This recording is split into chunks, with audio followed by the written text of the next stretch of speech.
The Tennis Gambling Podcast on the Sports Gam Podcast Network is brought to you by Fantasy. The brand new offer for customers. Play just $5, get $100 bonus funds. Use promo code SGPN.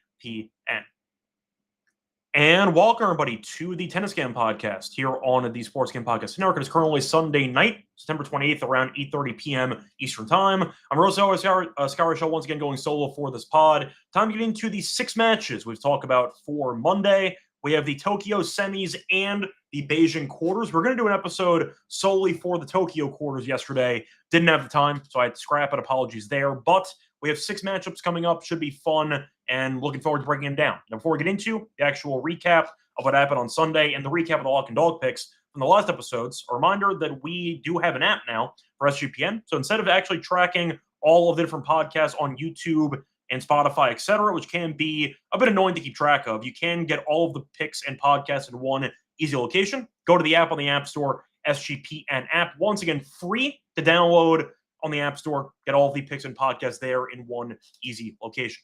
So moving on to the actual, also a reminder, like, subscribe on YouTube, and a reminder, also leave a rating and review on Spotify and Apple. If you do want to avoid the app and you want to just go straight to this channel's content, that's how you can show support. Plus, reminder, check out the merch on the SGPN website. We have a lot of great tennis merch, sweatshirts, we have t-shirts, we have mugs, we have this nice helmet over here you can also get for your, once again, room if you want it. But either way, point is, make sure to go to the merch store. A lot of great content there, so make sure you check it out. I think you'll like the offers that we have for you. So for the recap of the lock and dogs, we had 2 episodes. We had 2 outright episodes, one for Tokyo, one for Beijing. The Tokyo lock and dog picks were really, really bad. For the lock, we had Fritz in straight sets at -135. Did lose to Diallo in the first set. Then he eventually came back and he won in 3. Diallo won 18 of 18 first serve points in the first set.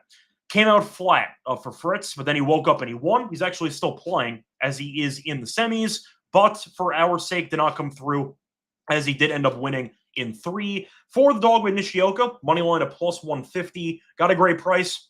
Closed at 120. He had a set point in the first set. Didn't get it. Lost in straight sets to Darderi. But that closed at +120. Didn't work out. So once again, not great. A pretty bad episode, actually, for Tokyo. However, we woke up in Beijing. Ended up sweeping that episode.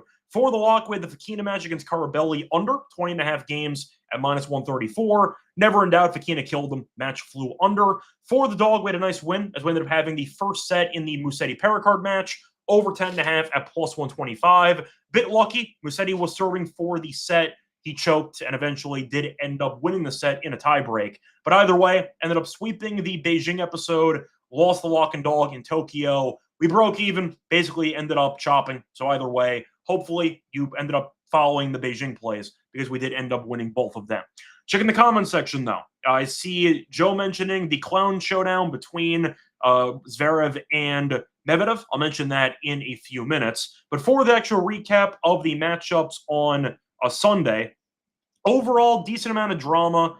I would say that it was definitely entertaining, and you ended up seeing a little bit of, to be honest, Sunday really wasn't that shocking. You had a couple of outcomes which were surprising, but for the most part, it was pretty straightforward. You saw straight sets in every match besides one. That was a fun 3-setter between Mutet and Zverev. Zverev did win in 3. Medvedev destroying Fekina might have surprised some.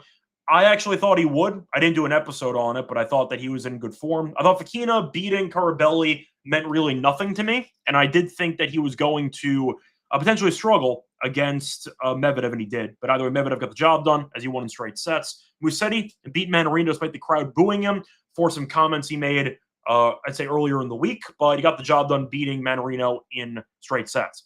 For Tokyo, no drama at all. You saw Rude beat Vukic. You saw Alcaraz beat Nakashima, both in straight sets. Then the upset, you saw Brooksby, who beat Rune in straight sets as a 2-1 dog.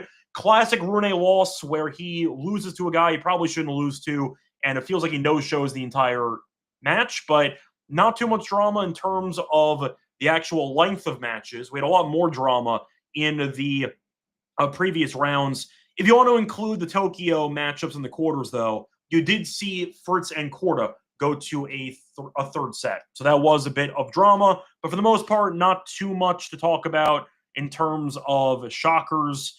I'd say Brooksby being in the semis in Tokyo is kind of shocking. But besides that, really not much else to talk about.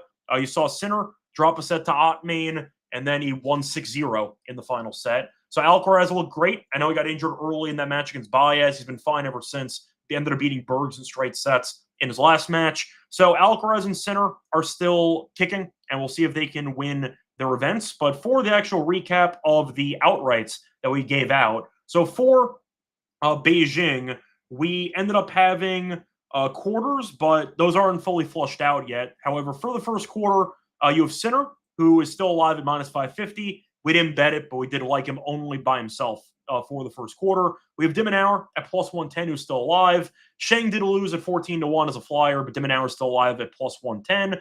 Bublik lost handily in the first match against Manarino. He won a title, came out flat. I'll live with it. It's fine. Bublik ended up not working out for the third quarter. Fourth quarter, we have Medvedev at 3-1, and he's actually favored against Zverev in the quarterfinals.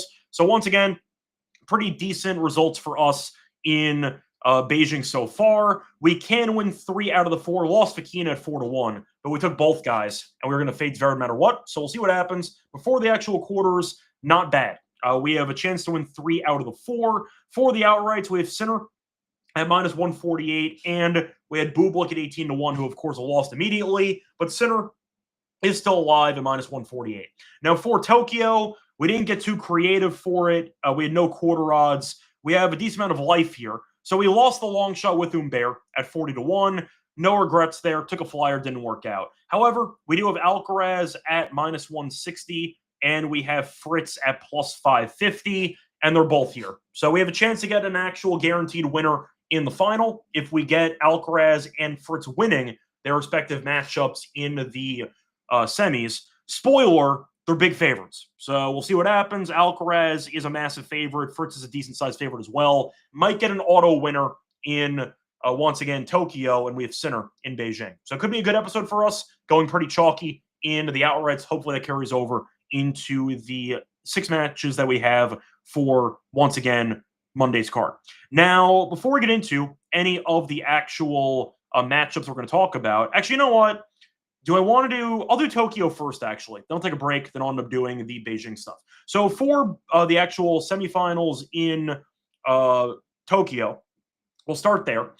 For the first matchup, you're looking at Brooksby taking on Fritz. For this one, Fritz is minus 375. You have Brooksby at around plus 300. For the spread, minus 4.5 for Fritz, plus 4.5 for Brooksby. You can get 3.5, though, on Fritz at minus 150. For the over-under, I see minus 120 at 21.5.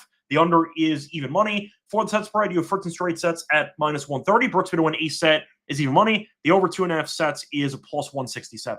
Now, you're looking at Fritz, who's been a bit vulnerable by making it to the semis because he ended up dropping a set to Korda in the quarters and dropped a set against Diallo in the first round. Did beat Borges 7-6, 7-5, or 7-5, 7-6, I mean, in the middle round. So not exactly a dominant showing by Fritz so far in Tokyo, but he's still here, so can't complain. As for Brooksby, he looked great against Rune, and he looked great against Darderi, and he looked great against Humbert. He has not dropped a set yet. Now for the head-to-head, I will point out that Fritz has beaten him before this year, beat him in Eastbourne in straight sets, and beat him in the Australian Open in straight sets, and beat him in the U.S. Open 2021. Sorry, lost in the U.S. Open 2021 in 4. So the 2 recent meetings, Fritz kind of killed him. Eastbourne final was very lopsided, 7-5, 6-1, and in the Australian Open, it was very ugly, as Fritz did end up winning in straight sets. Point is, Fritz has been vulnerable, but he's still better than Brooksby in general. So the question is, will Brooksby do enough to keep this match close? I'm going to say yes. I think 4.5 is a lot of games. I know Korda is you could argue, better player than Brooksby. I think they're similar stylistically. And the fact is, Fritz did end up winning, but it was close on the scoreboard. It went to 3 sets, ended up seeing Korda win a set in the match. So I'm not going to picture Fritz coasting to a nice, easy win here. I think he will win, but the fact is, we ended up seeing a breaker, and Korda won it. I think you're looking at Fritz, who maybe can showcase good returning against Brooksby's weak serve. But in reality, I think Brooksby's playing great tennis. who looks comfortable here on the courts, and Fritz is really not. Borges covered the spread. Korda did not cover the spread. So by going to a third set and the first round, he ended up going to a third set against Diallo. I think the 4.5 makes sense for Brooksby. I like it at minus 135. I like the over. I think a tiebreak's reasonable in this one, but I think you're looking at what could be a pretty competitive matchup, at least early on. I think Fritz will win. I like the team total at 12.5. I like the over minus 135. Give me Fritz in what could be straight sets, but I do think there'll be at least one close set. Give me the team total over for Fritz at 12.5 minus 135. Don't mind Brooksby team. I don't mind the Brooksby spread though, plus 4.5 at minus 135 as well. Moving on to the other matchup. This one's the most lopsided one in Tokyo. You have Ruud taking on Alcaraz. Alcaraz minus 900. Ruud is plus 613. For the spread, minus 4.5 for Alcaraz, plus 4.5 for Ruud. For the over-under, 20.5. The over is plus 100. And the under is minus 120. For the set spread, you have Alcaraz straight sets at minus 240. Ruud to win a set is a plus 181. The over 2.5 sets is plus 254. For the path of both players, Alcaraz has been quite good. Had a scare with an injury against Baez, but he's really been coasting. In the Laver Cup, he ended up losing to Fritz, ended up, of course, winning the U.S. Open, beat Cerundolo in the second match there in the Laver Cup, beat Baez, beat Bergs, and beat Nakashima, all in straight sets, really never in doubt. Now, for Ruud, he's been good too. Dropped a set to Mochizuki. Since then, he's won 6 straight sets, beat Mochizuki in 3, beat Berrettini in straight sets, and beat Vukic in straight sets. Good servers, however, a very, very weak path for Ruud. You could argue it's fraudulent. I would agree with you. There's no argument here. Beating Vukic in the, once again, quarters is the draw that you dream of. And Berrettini did win a match against Munar, coming back off injury. Not going to read too much into it. I think Alcaraz kills him, simply put. Now, a reminder, it's a rematch of the U.S. Open final from a couple of years ago. But you're looking at the recent meetings.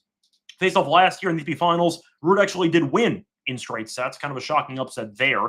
But for the other matchups here, you're looking at Alcaraz, who beat him in Beijing 2 years ago in straight sets. World Tennis Championships in 2022. Ruud did beat him on hard court. Alcaraz won the U.S. Open title against him in 2022, beat him in Miami in straight sets. And the point is, I think Alcaraz is playing tennis that's just too high level for Ruud. Ruud, once again, has been playing well against weak competition, but in reality, I think Alcaraz probably coasts. The question is, will Ruud force a competitive set, or will he get curb stomped? And to be honest, I think I'm going curb stomping for this one. I think Alcaraz will coast. I think there'll be one lopsided set. Ruud hasn't beaten anybody, and Alcaraz, I know, hasn't really beaten anybody either, but Nakashima can serve well. He broke him multiple times. You're looking at a spot where Alcaraz is right now #1 in the world for a reason, and we know Ruud is more of a clay guy. I think Alcaraz dominates. I think 4.5 games makes sense. Thought about the under. You might end up seeing one competitive set, but you could get a 7-5, 6-2, for example, and you end up getting the under as that line's 20. I'll go for the under. Give me Ruud team total under for this one. I think Ruud will get pretty, I'd say, handily beaten for this one. Just backing blindly the form of Alcaraz, picking him to pick up where he left off, and once again, keeping his straight set streak intact. Now, I'm looking at the actual pricing for the games here. I see Ruud under 8.5 minus 122. I like it. My favorite play on the match here. Give me Ruud team total under 8.5 as my thoughts for this one. Going to wrap it up, though, for Tokyo before we get into the Beijing quarters. Reminder, brought to you by our sponsor, which is MyBookie ATG. So you can bet on football. They have prop builder, second to none. Their motto simple: bet anything, anywhere, anytime. You can use crypto for deposit payouts. You can sign up for your new account. Use code SGPN for 100% bet back bonus $100 for your customers. MyBookie ATG promo code SGPN. We're also brought to you by Novig, America's #1 sports futures market. Since Novig's an exchange, you're getting some great prices available in 30 states. Download the app, get $50 when you spend $5. Use promo code SGPN when you sign up for a new account. So once again, get on the actual Novig promo code SGPN. Welcome back, everyone, to the Tennis Scam Podcast. Finished going through the semis in Tokyo. Time to move on into the quarters in Beijing. So for this one, starting off with the first match on the card, you have de Minaur taking on Mensik. Now, for this one, de Minaur is decent favorite, about minus 220, give or take. Mensik's around plus 180. For the spread, -3.5 for de Minaur, +3.5 for Mensik. The over-under is at 22.5. Set spread, de Minaur straight sets is +113. Mensik +1.5 sets is -145. The over 2.5 sets is +143. So for the meetings, historically speaking, very lopsided. De Minaur's beaten him twice this season in straight sets, really never even a sweat. The face-off in Vienna last year, de Minaur did win in 3. That one was close. 2 meetings though this year, face-off last week in the Laver Cup. Very slow-paced hard courts, but de Minaur did beat him 6-3, 6-4. Face-off in Rotterdam last year, and that was also lopsided. De Minaur won in straight sets, and he also won 6-4, 6-4. So Mensik has not been serving that well in the event. He's been winning, but he has been broken at least 3 times by both Kekmanovic and Kaza. So he hasn't broken more than you might think. Now, the path, once again, is not bad, not amazing with Kekmanovic and Kaza. De Minaur, we saw look great in the Laver Cup, beating Mensik, beating Zverev. He was really in great form. Then he showed up here, beat Bu. Rinderknech was close, though. That did go to a third set. He was serving very, very well, to be fair. He won 77% of his first serve points, and he had 11 aces. He served at 72%, though, which is insanely high, and de Minaur still found a way to get the job done. I think it's a bad matchup for Mensik. Mensik, we know, is a young player, very young, a lot of firepower, but mentally he can be a bit, I'd say, untrustworthy at times. De Minaur, we know, can force errors. He will force you to play the extra ball, and we know Mensik's shot selection and variety can be underwhelming at times, and the second serve can be weak as well. Think de Minaur will make it difficult for him. Think he beats Mensik for the 3rd time this year in straight sets. I like de Minaur for the value. -1.5 sets at +113. Like the plus money price for a guy who's only other guy historically being 3-0 in the head-to-head. Moving on to the next matchup, we have a why bother match between Sinner and Morozin. Sinner -2,000. Morozин's around 10-1. Spreads -5.5 for Sinner. It is +5.5 for Morozin. The over-under is at around 19.5, or 18.5, shop around 19.5. The over is +128. For the set spread, Sinner straight sets is -500. Morozin to win a set's +340. And team totals, you have 6.5 for Morozin, and you have 12.5, -200 on the under for Sinner. So for the head-to-head history, been surprisingly close, actually. So Sinner, for the record, has not actually lost to Morozin, but, sorry, he did. He lost to Morozin in a future event in 2018. Not going to use it. It was 7 years ago. Toss it out. Now, last year in Halle, they played against each other on grass, and Sinner did win, but it went to 3 sets. So we'll see if Morozin can make it interesting for even a little while, like Ottmane did, as he won a set, then got buried. No, so for this matchup, for the path, Sinner killed Cilic, ended up beating Ottmane 6-0 in the 3rd set. For Morozin, beat Bonzi in straight sets and beat Mueller in straight sets. Not going to lie, pretty weak draw for, once again, Morozin. I know Bonzi was in okay form in the U.S. Open, but besides that, though, he's really not been playing great this year, and you're looking at Mueller, who kind of peaked earlier this season, hasn't done much late, and he was able to win that one in straight sets. Not a great serve either, so Morozin was able to kind of pick it apart and find some breaks. Sinner, I think, is a bad matchup for him. Morozin, at the end of the day, has a really awful second serve. So if the first serve's not falling, I think he's dead to rights. And Sinner was able to break Ottmane constantly in the, once again, last matchup.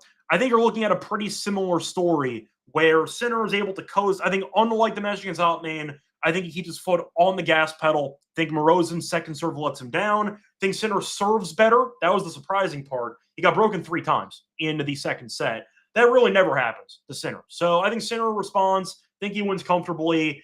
I think it's probably going to be ugly. So if you want to go for Morozin, maybe you can go team total under 6.5. But even that's pretty expensive, or at least pretty tough to actually get.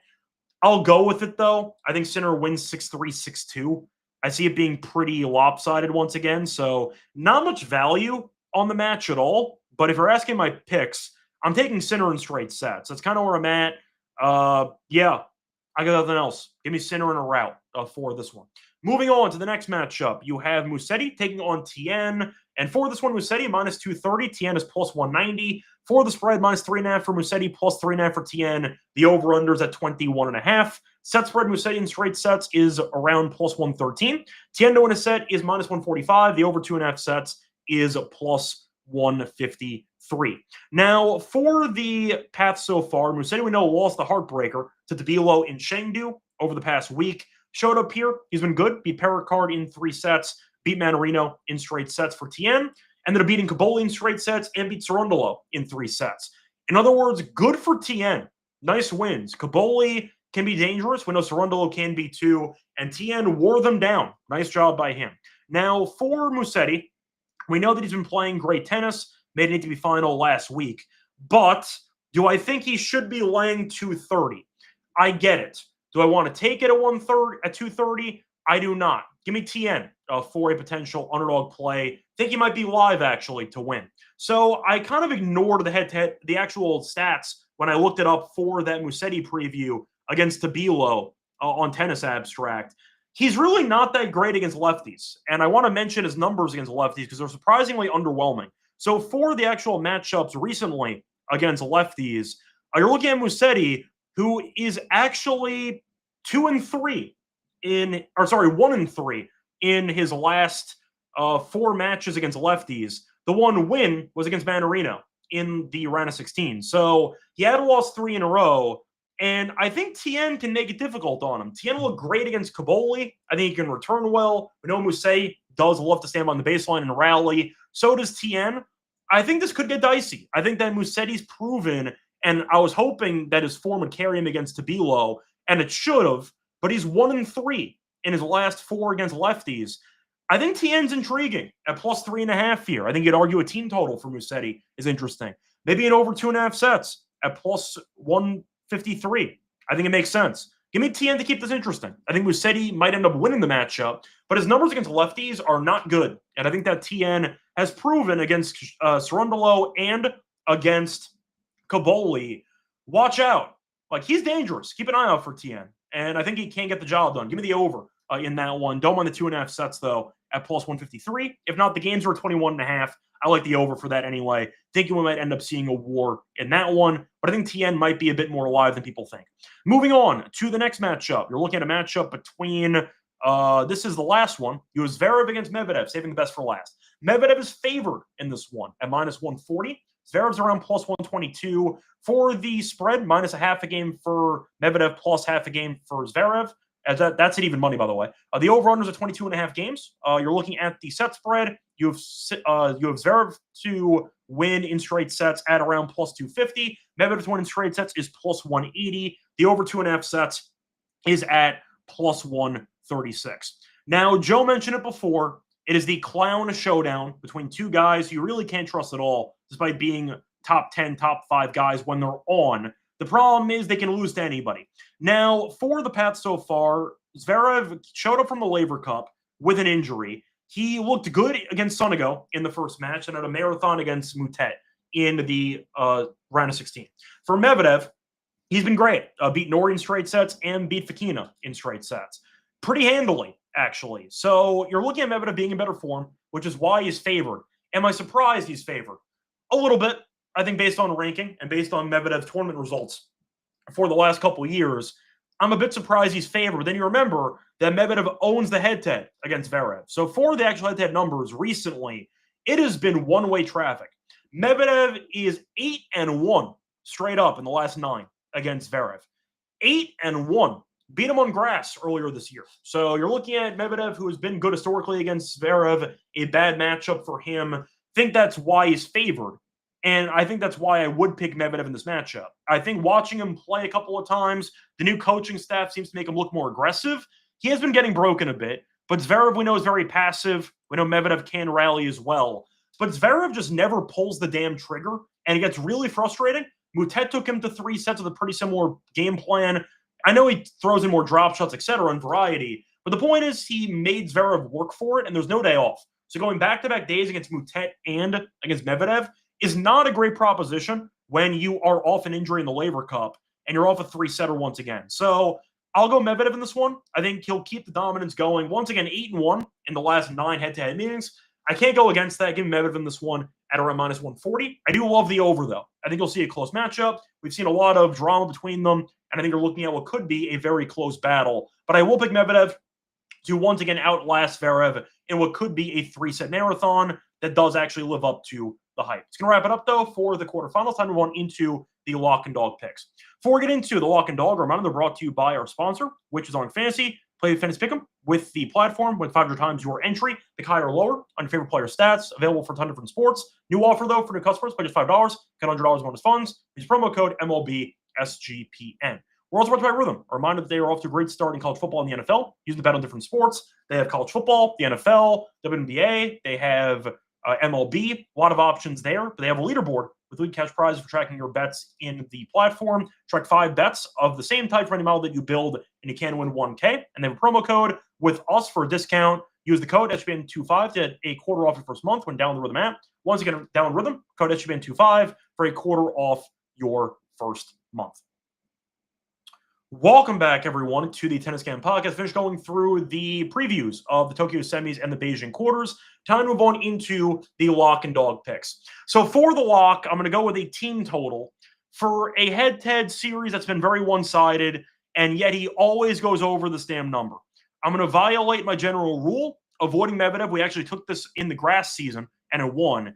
Medvedev team total over 12.5 at minus 124. Couple ways to get there. Medvedev wins and there's a close set, or maybe he ends up winning in 3, or he loses in 3. Point is, these guys tend to have some competitive battles, despite Medvedev winning all the time. And I do think this number is pretty cheap. Now, Medvedev has gone over this number in 7 of his last 9 matches against Zverev, and he's 8-1 during that span. So Medvedev has been very, very good against Zverev. And I do think that you might end up seeing one close set, especially with the history, because there has been a 7-5 or a 7-6 set in 8 of the last 10 meetings. So I mentioned before, Medvedev is at minus 140. He's about minus 400 and change to win a set, minus 500 or so. And he has gone over this number in 7 of the last 9 meetings against Zverev. I think 12.5 can get there in a couple ways. Once again, he can win or lose competitively. Think he'll win at least one set. Maybe you get one close one, and we'll go from there. But I like the value. When this prop is cashed in 8 of the last 9, when this prop is cashed in 7 of the last 9 head-to-head meetings, and there's been a 7-5 or 7-6 in 8 of the last 10, checking a lot of boxes for the lock. Give me the Medvedev team total over 12.5 as my lock for the show.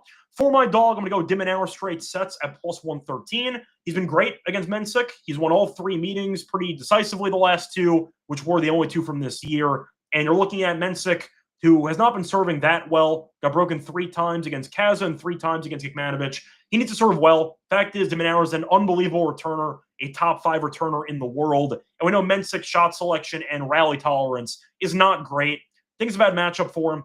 I will go with Dimonauer in straight sets as my dog for the show.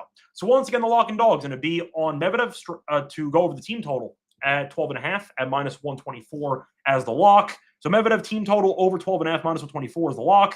For the dog, give me Dimonauer straight sets at plus 113 against Mensik. So to wrap it up for the show, back once again for the final in Tokyo and the semis in Beijing. Till next time, good luck to all of you and all of